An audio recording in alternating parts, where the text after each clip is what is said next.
जिल्ह्यामध्ये जसं उन्हानं वातावरण तापलेलं आहे तसंच साताऱ्यातील राजकारण सुद्धा आता मोठ्या प्रमाणात तापू लागलेलं आहे। याचं कारण सुद्धा तसंच आहे, कारण गेले बरेच दिवस झाले सातारा जिल्ह्यात उमेदवार कोण हा विषय मोठ्या प्रमाणात चर्चेला जाऊन लागलेला होता। महाविकास आघाडी असो किंवा महायुती यांनी साताऱ्यातील उमेदवाराबाबत मोठी गोपनीयता पाळलेली दिसली। उमेदवार जाहीर करू, उद्या जाहीर करू असं सातत्यानं बोललं जात होतं।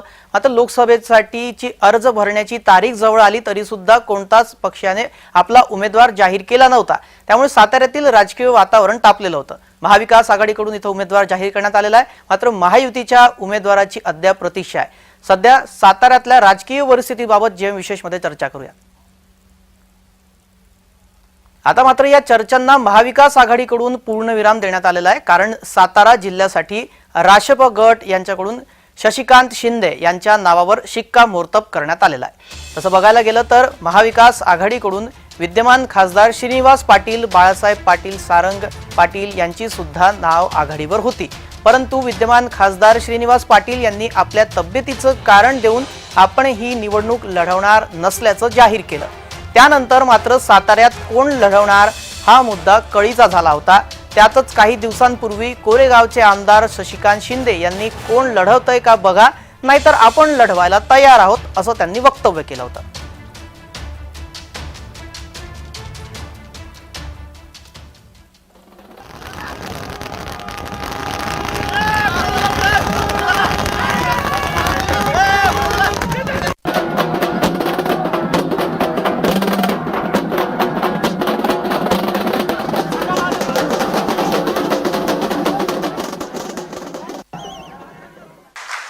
ज्या वेळेला संघर्षाचा काळ आला त्यावेळेला कोण उभं राहायचं अशा प्रकारची चर्चा सुरू झाली। बरेच लोक म्हणाले की आता राज्यात बरं आहे, कारण पुढचं सरकार बदलणार आहे, मग आपली संधी लागते, मग कशाला वरती जावं। भाऊ, मी पवार साहेबांना परवाच्या दिवशी सांगितलं, कोण लढतोय का नाही बघा, नाही तर शशिकांत शिंदे आहेच। विषय पदाचा नसतो, विषय आता लढण्याचा असतो।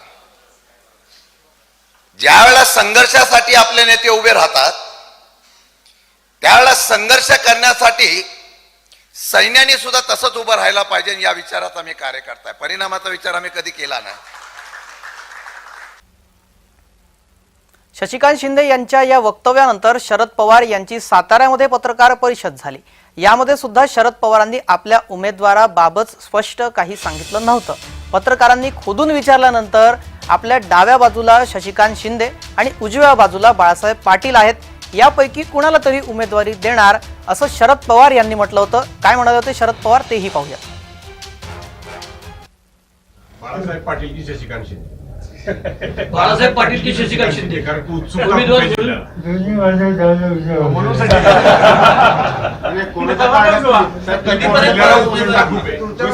तुम्ही कोणाच्या पार्ट्यात वजन टाकणार किंवा कुणाला सांगणार लढायला? माझं काम करा सांगणार। सगळी शक्ती पक्षाच्या फायद्यात टाकल्या। शशिकांत शिंदे यांना उमेदवारी जाहीर झाली आणि ते साताऱ्यामध्ये येऊन जसं तुम्ही शक्ती प्रदर्शन केलं होतं तसंच शक्ती प्रदर्शन शशिकांत शिंदे सुद्धा करणार आहेत आणि त्यांचा अर्ज भरण्यासाठी शरद पवार येणार असल्याचं पत्रकारांनी उदयनराजेंना विचारलं। उदयनराजे यांनी शरद पवारांनी का साताऱ्यात येऊ नये असं मिश्किल उत्तर देत शक्ती प्रदर्शनाबाबत चांगलं असल्याचं आणि मोठं शक्ती प्रदर्शन करावं असा सल्ला सुद्धा त्यांना दिला।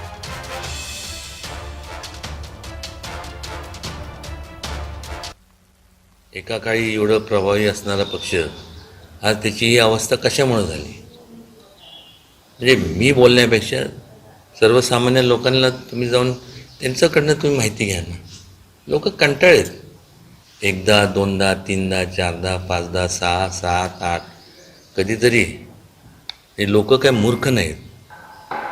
संपूर्ण समाज हा अत्यंत आणि खास करून अलीकडच्या काळात सोशल मीडिया, त्यानंतर प्रिंट मीडिया, तुमचं इलेक्ट्रॉनिक मीडिया याच्या माध्यमातून घर बसल्या लोकांना संपूर्ण जे काय चाललं आहे, जे डेव्हलपमेंट चाललं आहे तिथं जगभरात ते कम्पेअर करतात। आणि मग एवढे मोठे स्कॅम जे झाले त्याच्यामुळं आज त्या पक्षाची ही अवस्था झाली आहे ना. सातारा लोकसभा निवडणुकीसाठी सध्या महायुतीकडून इच्छुक असणाऱ्या कोणत्याही उमेदवाराला अद्याप उमेदवारी घोषित करण्यात आलेली नाही.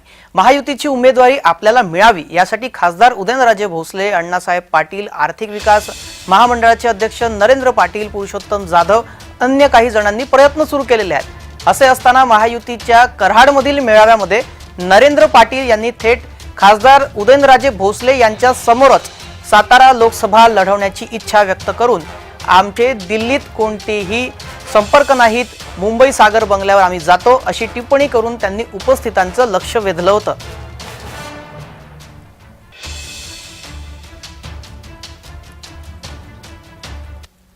निवडणुकीच्या माध्यमातून मलाही संधी मिळणार आहे. मी अजूनही महाराजसाहेब अपेक्षित आहे. जाहीरपणे तुम्हाला आज व्यासपीठावरती सांगतो, तुम्ही जसं दिल्लीला गेलात साहेब, आमचं दिल्लीला कोणीच नाही. 10 वर्ष लोकसभेचं नेतृत्व केलेलं आहे. त्यानंतर काही 3 ते 4 वर्ष राज्यसभेचं नेतृत्व आपण करत आहात. परंतु आमचं दिल्लीला खरंच कोण नसताना आम्ही सागर बंगला आणि भारतीय जनता पक्षाचं मुख्य कार्यालय मुंबईचं आणि सातारा कार्यालय यांच्यात आम्ही संपर्कात होतो. मुंबई येथे राशेप गटाकडून शशिकांत शिंदे यांच्या नावावर शिक्कामोर्तब झाल्यानंतर शशिकांत शिंदे यांचं गाव असलेल्या जावलीमध्ये जल्लोष करण्यात आला. महायुतीकडून मात्र अजूनपर्यंत अधिकृत उमेदवार जाहीर करण्यात आलेला नाही. अमित शहा यांची भेट घेऊन उदयनराजे यांनी सातारा शहरात मोठे शक्ती प्रदर्शन करत प्रवेश केला. त्यानंतर मात्र त्यांनी आपल्या पायाला भिंगरी बांधत सातारा जिल्ह्यामध्ये आपल्या सभांचे तसेच कार्यकर्त्यांच्या भेटीगाठीवर जोर देऊन आपल्या प्रचाराला सुरुवात केली. जरी अधिकृत उमेदवारी मिळाली नसली तरी सुद्धा महायुतीकडून सर्वांनीच उदयनराजे भोसले यांच्या प्रचाराला सुरुवात केलेली आहे आणि तसंच सभांना सर्व नेते दिसत सुद्धा आहेत.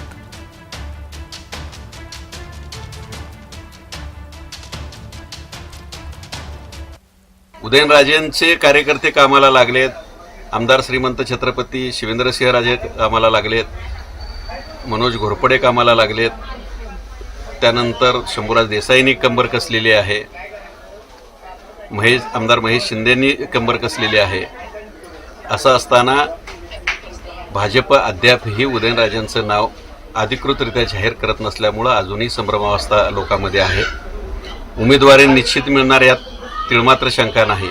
पण भाजप वेट अँड वॉच अशी का भूमिका घेत आहे हे आजपर्यंत न सुटलेलं सर्वांनाच कोड आहे.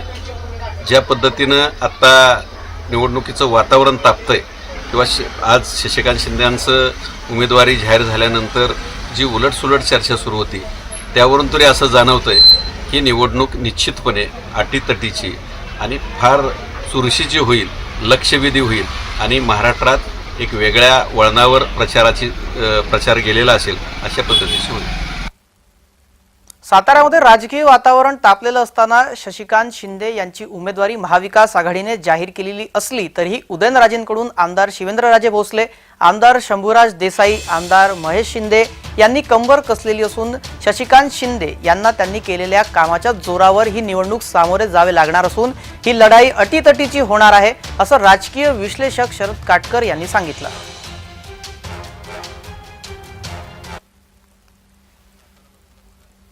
जी उत्सुकता उमेदवारीसाठी जी उत्सुकता ताणली गेली होती ती खरं तर आता संपुष्टात आलेली आहे.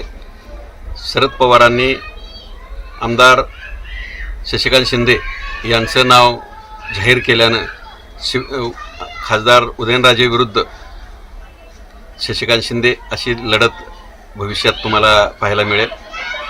ही जी निवडणूक आहे ह्या दोघांच्या बाबत जर पाहायला गेलं तर अटीतटीच ही निवडणूक असेल.